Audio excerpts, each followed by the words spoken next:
Today we're in Accra, Ghana, and totally out of the blue we decided to do this one. So welcome to Tales of an African CEO. My name is Victoria, and we're here to talk about a repack journey in Ghana, doing crazy things and interesting things.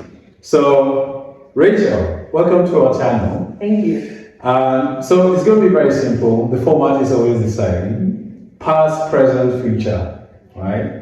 So you're going to tell us about you, your life a bit before you came back, what you were working on in the US. It's very interesting for our audience to know the great things you've been doing before, what triggered you to come back, and what you're doing now, and then we'll talk about the future after. So again, thank you, Rachel. Please introduce yourself. Tell us a bit more about you. Okay, sure. So I'm Rachel. Okay, so as you mentioned, my name is Rachael Steve. I grew up in Ghana for most of my life. I left at the age of 18. Went to Stanford University in California thereafter, and stayed in Silicon Valley for about 10 years, working at the likes of Amazon, Yahoo, LinkedIn, and a few other smaller companies, doing software engineering initially, and then product management. Made the switch fairly early in my career, and haven't really looked back since. I then went to grad school at Kellogg, where I did a dual MBA and design engineering degree, and then came back to Silicon Valley through Meta, and then moved over to the East Coast, where I was working with WeWork, also in the product management function. Built some interesting products at all of these companies, using AI, which is now very popular with a lot of people, but this was back when it wasn't as popular in the general populace. Marketplaces, so very familiar with how that works from a product perspective. And then decided after WeWork to join startups. So worked with a small startup in New York in the retail social e-commerce space. Shortly after that, decided that I wanted to come back home and really re-enter the tech space here in Ghana. I'd actually been quite active 10 years prior, about 2014, doing a boot camp here in Ghana for builders, people who are interested in building companies, teaching the fundamentals of products. How do you, prove a company out, in the markets very quickly with very little resources, and establish product market fit pretty early on. Anyway, Can I ask you a question? Yes. Is that you're gone. So a couple of things you said that were quite interesting to me to see which was one, why did you switch from software engineering to product? That's number one. Number two is how did you meet? Oh yes. Okay, so I made the switch from software engineering to product management at a time when product management and software engineering was not as mature as it is today. Agile was still very new, and it wasn't something that people had embraced as a way of building and shipping product.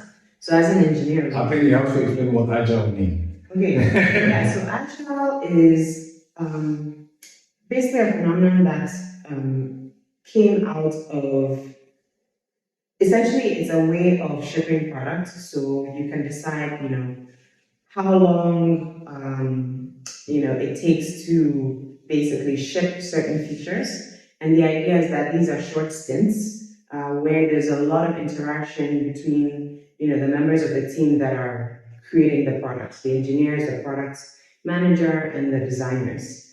And the idea is that you have this iterative cycle of creating a product so that you don't end up with something that you actually never intended to build or doesn't actually work, right? The idea is that you're collecting feedback and constantly iterating on the product until you create something that customers really love.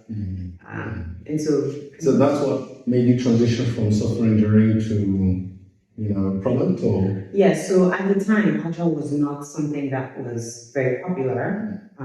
Waterfall was very popular, whereby essentially I was in my own world. Product manager said, "Hey, we need to build this.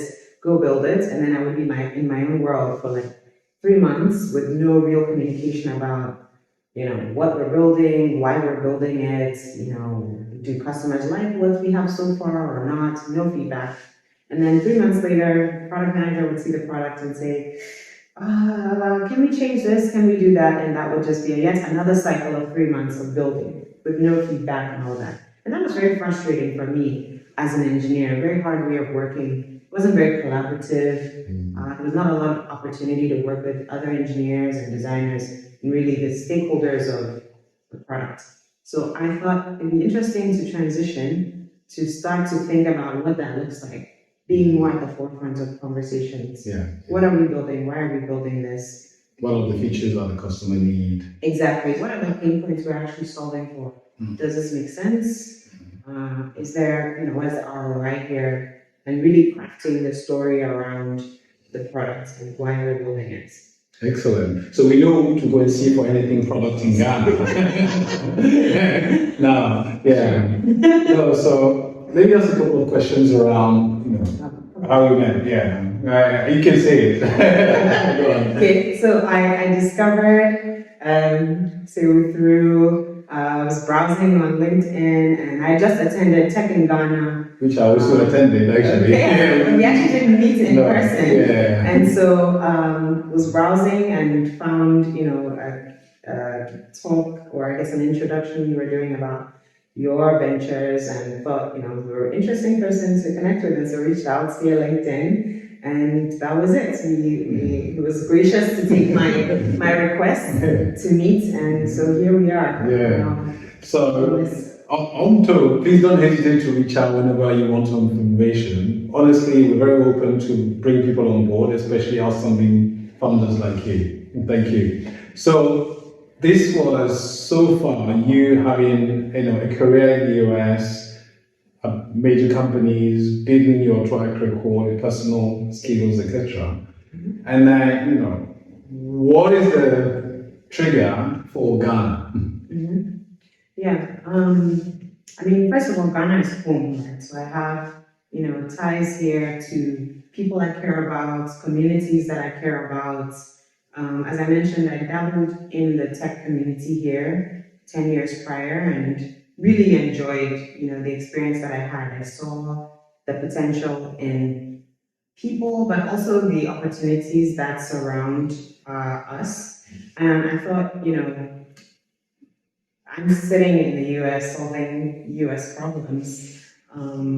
Whereas in Ghana, I know people, I'm familiar with this society I grew up in, and there are lots of problems that actually can be solved, using technology. Yeah, can I rephrase, not problems, challenges? Yes, challenges, challenges, opportunities. I would say opportunities that are very innately African, that you may not find outside. And so being somebody who was, raised here, I have a familiarity and an understanding of an appreciation for, those opportunities that, maybe an outsider may not, right? And my hope is that at some point the ecosystem grows such that we have builders, we have investors, we have experts that are all collaborating to solve challenges and really jumping onto opportunities that are ours, right? To solve. Nobody's coming to save us. We have to build for ourselves and invest in ourselves. Absolutely. So we have to save ourselves, actually. Yes. No, it's true. It's one of those things that, a number of us want to come and do good. It's not always easy. Mm-hmm. So maybe before we talk about, you making a decision to come back and do stuff here, the why. It's very important to understand why you want to do that, because you could have kept your cushy jobs, quote unquote, in the US. Yeah. So what is it beyond the bank, etc., that brought you back? I think that as I mentioned, having sort of a familiarity with things on the ground, problems that I think, or challenges that are unique to this particular ecosystem. And then also even things that don't necessarily exist outside. I'll give a good example of this in a second. I'm passionate about being able to recognize one, because there's an awareness factor to all of this, right? It's, do you even know that the challenge exists or the opportunity exists, and then being interested in the opportunity to solve that, or take, I guess, build to solve whatever the challenge is. Yeah. So yeah, I mean, I think that it really is not so complicated. I think for me, it's just recognizing that there are opportunities here that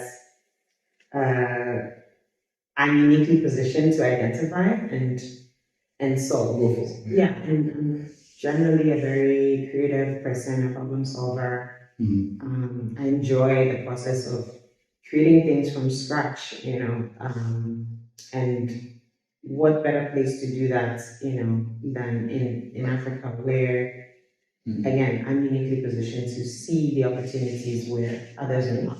Can I do a totally random comment? Sure. It's funny because there seems to be a trend on talk where people will come dressed with a black top. So you see, exactly, it's similar thing. So I think we're going to make it a tradition now at Tales of an African CEO. Any person who comes in has to have a black top. Yeah, most of the interviews it happens like that. It's really funny. Yeah. So, I mean, really thank you for the journey so far. And so we're talking about the opportunities that we see in Ghana and Africa in general. I think what would be great for us to understand is what pushed you to set up the company that you have now. That's number one. What challenges you face, because we discussed challenges on setting up companies in previous installments of the talk show, where we said it takes 31 days in Ghana to set up a company, which is crazy to me. We can talk more about that. So, what set you up to set up this company, and what challenges did you face doing that here? So with the company that I set up here, it's called Kayayo. It is a market grocery delivery application. So basically a service through an app that allows you to, browse and buy foodstuffs from the market and have it delivered to your doorstep within 1 to 3 hours. So we essentially extract all of the stress and hassle that comes with food procurement for households, and most recently also businesses and such. We launched in February of this year, but we've been working on it prior. And so, yeah, I mean, this was inspired by, honestly, personal pain points. Very common. It's always very better to start with us, with ourselves, right? And then realizing that it's actually a pretty common one, especially now with kind of this evolving, part of the population that is, I would say, this modern style of parenting where parents are very involved with their kids. Time is extremely, valuable. But there's also a budget to be managed, a household budget to be managed, and food is a must. And so there was this interesting nexus of opportunity, right, where this particular type of person that finds himself in a position where they don't have time but have disposable income can actually delegate, market foodstuff shopping to my businesses like Kayayo, and there were players in the market who joined, but they were not solving the problem the way we were. Interesting. Right, so the technology existed in the form of things like, sending your market list via WhatsApp. If you can imagine what that's like. Every time you purchase, you write down your list, and for friends, family, acquaintances, and target customers we interviewed, we realized that there was still that inefficiency of being able to acquire groceries quickly, and so for me, given my past experience, it made sense to introduce an app that would make this a 5-minute ordeal, if not less. We actually have enabled reordering based on past orders, and hope to infuse other things like AI that can just populate your list immediately. And so, yeah, I mean, it was really just identifying this area of it's an interesting pain point for a lot of families across Accra, where, again, the focus is shifting away when the mother and father are both working and don't have time to worry about going to the market. And in some cases, they don't even know how to negotiate prices exactly. of 1 kilogram of tomatoes. The options are prohibiting, and I love it because it's also, in a way, taking something local, right? We go to the market. This is part of our culture. Absolutely, yeah. It's not going away anytime soon. No, agree. So how cool is it that we can come in and actually just enhance it slightly with some technology, right? It's still really treasuring this part of our culture, which is going to the market. It's something that some people enjoy it, some people don't, but it's something that is valuable to creating the food that we eat. Exactly. Right? You can't get, I won't name shops, but you can't go to certain places for certain ingredients, so palm oil,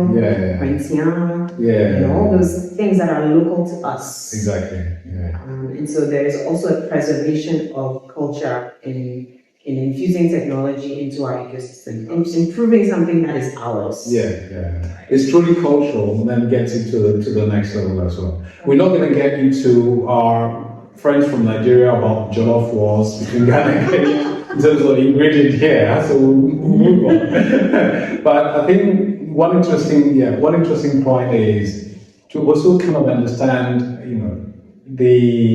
the challenges you face in building the business so far. And we can name various aspects, setting up the company, getting the right people, getting the supply chain, whatever it is. So tell us a bit more.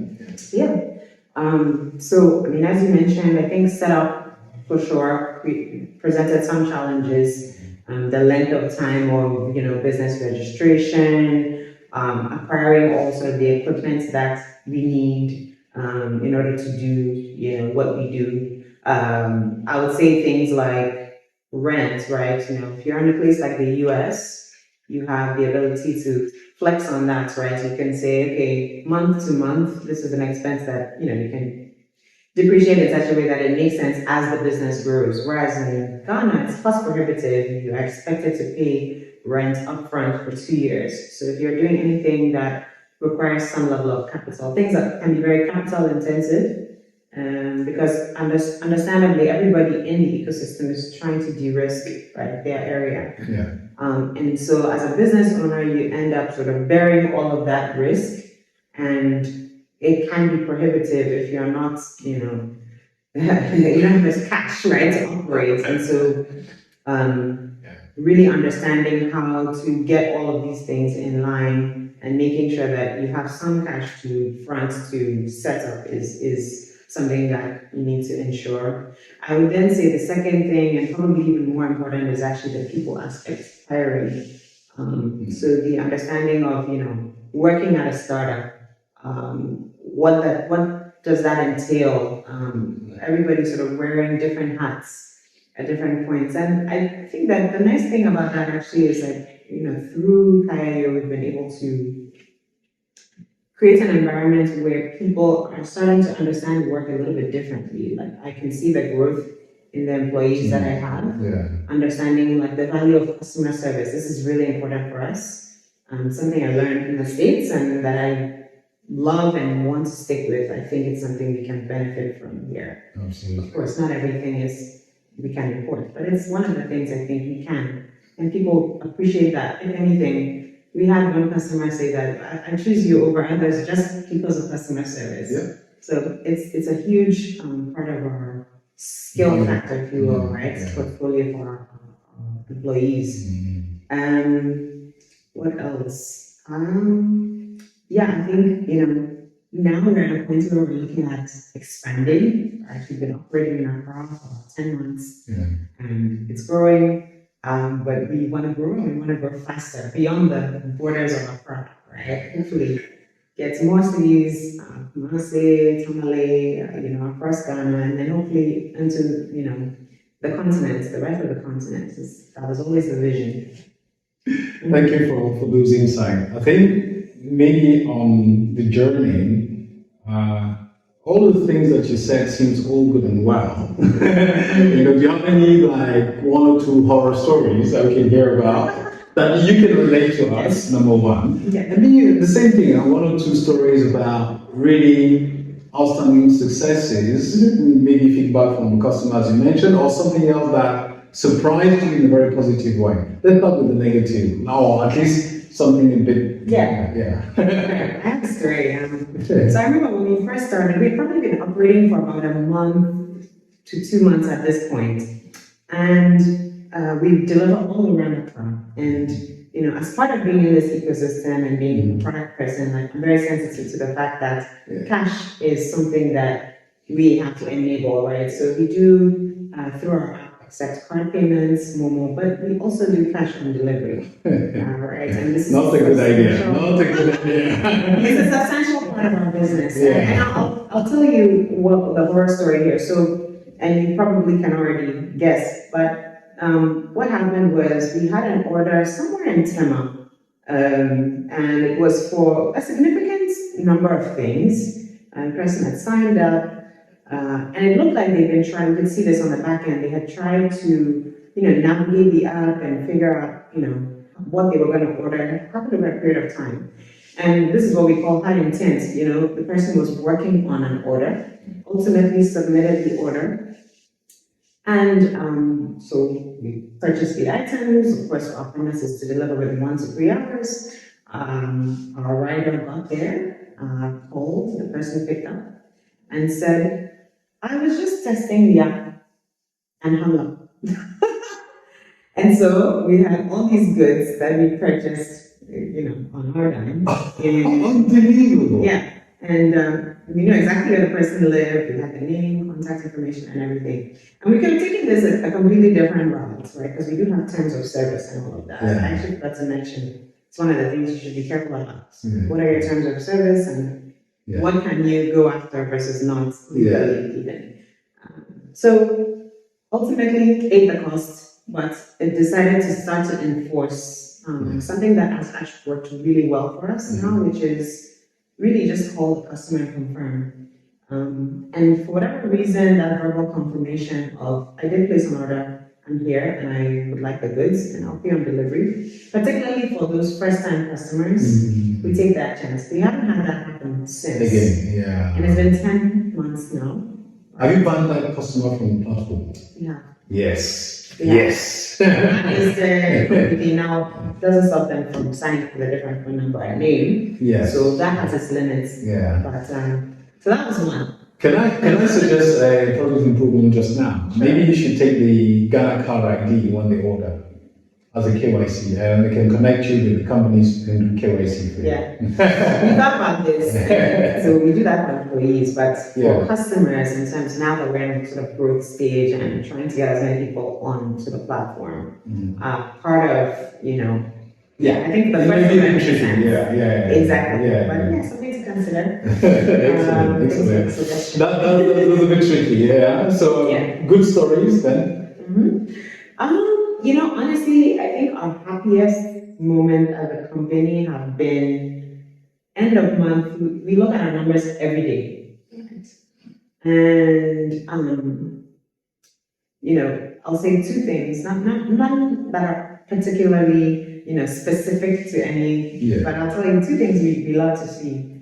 One is customer reviews. So at the end of every order, customers have the opportunity to give us feedback. Right, and it's a very quick thing. It's either they like it or not, and some context if they want to provide it. And people actually do take the time to do this in Ghana. I find that to be very surprising. Okay. And so we get a lot of feedback in that way,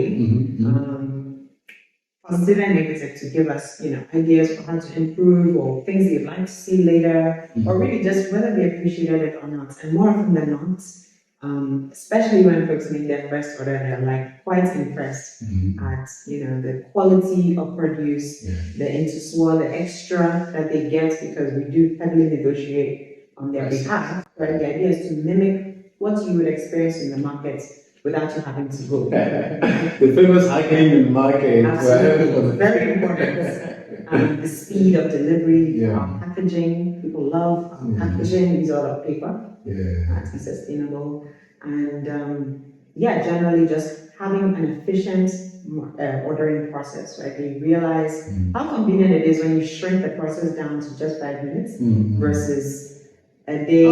Half a day in the market, getting the taxi back home or putting in the car, all these things. And people get it. They're like, wow, the cost of that. Like, they don't think of the tangible cost of the sweat that goes into this. Even if you're sending somebody else, the potential theft that can happen with that. And so people really do value, and they tell us this through reviews. So we love to see reviews, and we showcase that on our Instagram pages. And then the second thing we love to see, of course, is money. It needs to generate revenue. What I'm so proud of about Kayayo is that we have literally been on the up and up since we started. In terms of number of customers that are actively ordering, what I mean by that is they are ordering at least twice a month, right? So you think of the grocery cycle. It doesn't make sense to look at daily numbers. No. It's once a week or once every 2 weeks so that you have everything. So the growth is there, both on the ordering frequency, the number of people ordering, and then also the basket sizes that we see. Once people gain trust, they order more and more and more with us. And it's almost like a partnership. They tell us, I want to see more of this. Can you list something like this? Or we have a recommendation for that, we do our due diligence. And then we list the product. Nice. So we have an ecosystem of shoppers who are very invested in using the product and making us better.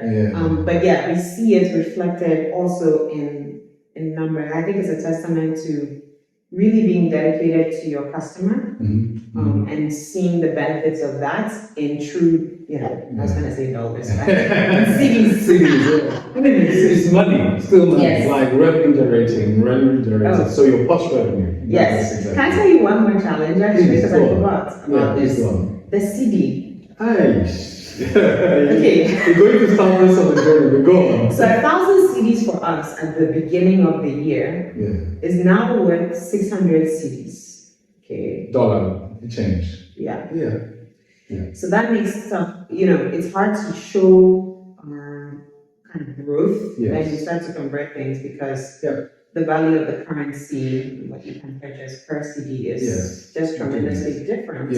So even though we have sustained growth, it doesn't show the numbers in dollars. It does not show the numbers. So can I suggest a trick for most companies in Ghana or any loss-making currency environment? There are two things. Whenever you get a money in, if you can hold it in hard currency before converting it back when you need it in the other currency, please do. That's number one. And number two is for your own records, what I suggest you do is you do an annual average of the exchange rate. Use that as a original number and then the actual number so that people see that you're growing in your original exchange rate versus your current exchange rate because of the depreciation. So that people can really see, okay, in original exchange rate numbers, your growth is like that, but then because of the exchange rate is actually just flat or going down. When you do that difference, people can really see it. And again, if you're getting CD funding, keep it in CDs as much as you can so that you're comparing CDs for CD, not CD to euro or dollar or pound, because that's going to hurt you. Right? That's a recommendation here, okay? So we just discussed about your past, present. It would be great to hear about your future plans and maybe one or two things that would be quite interesting to know from you. Notably, okay, I'll ask the question after. So, What does the future hold?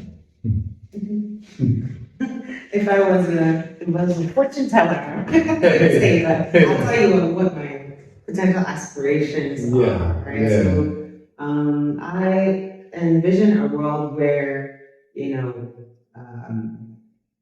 being somebody now who's in the ecosystem, right, that I am not just benefiting from the ecosystem in terms of, building business and all of that, but really trying to impart, I think, this practice of product management. I find that on the continent now we've had, I would say some surge in engineering, which is really exciting. Yeah. You need that in order to build, great products. But you also need people who are thinking holistically about the whole picture, not just building, but building things that are, viable from a business perspective, feasible from a technical perspective, and then are also designed for this particular environment. Exactly. Yeah. And so you need more than just an engineer. You need product managers. You need designers. And so, at least for me, part of what I see here is trying to kind of enhance the ecosystem to include more product managers, more designers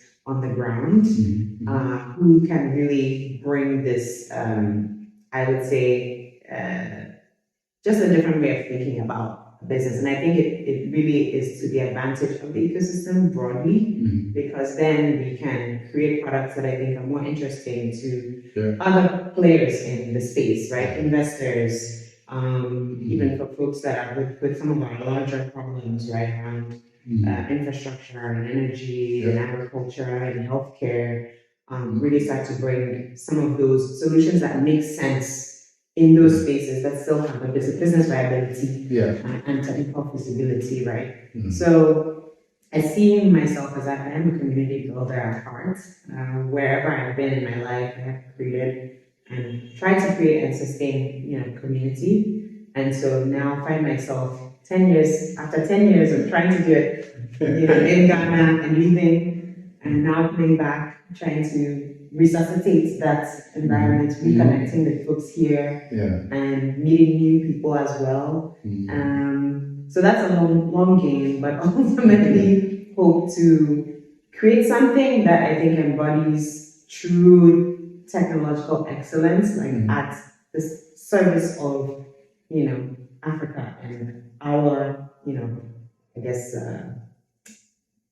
our our potential. There's a lot. There's a lot to seize, and I think it's just having the right people in the right place who are willing to take up those opportunities. And the right funding. Absolutely, we need the funding. No, this is great. So you've heard, talk show, Tales of an African CEO show is the place to be to create these communities and partnerships. So, Rachel, thank you very much for the opportunity to speak to you on an impromptu basis, I know. And really looking forward to hearing more about the journey back home. And I would urge you, home doesn't always just mean Ghana. Home can be other countries of the continent. Really, you need to think more globally. And there's a word I always use is GLOCAL, global, local. You can build local solution for global markets. And we really need to think about that as Africans. We build for the world, not just for Africa. We build for Africa for sure, but I think we need to think much bigger. Solving our local problems, yes, but also giving the opportunity for those challenges to be actually very similar to something you might see in Latin America, South Asia, and elsewhere. That we can make it, the whole world a better place. So again, thank you very much. Do you have parting words for us? If you have, good. If you don't, no problem. A call to action for you, maybe. Okay. I think that this is a very old, African saying, right, and a little bit cliche sometimes, but I think that entrepreneurship, especially on the continent, can be a very lonely journey, and there is really power and energy. I find myself most energized in community when I'm talking to other entrepreneurs, when I'm speaking to investors and people who really challenge me. And so community, coming back to what I mentioned earlier, has been really critical. When everything else falls away, that is the bedrock of, support and encouragement.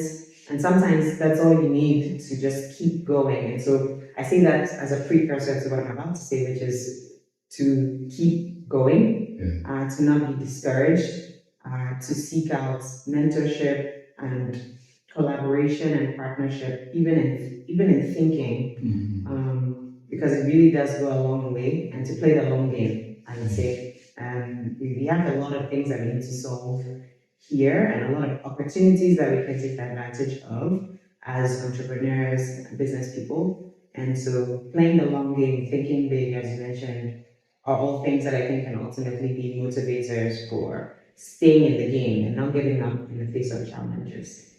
Thank you very much for those thoughtful words. This was Tales of an African CEO. Stay tuned.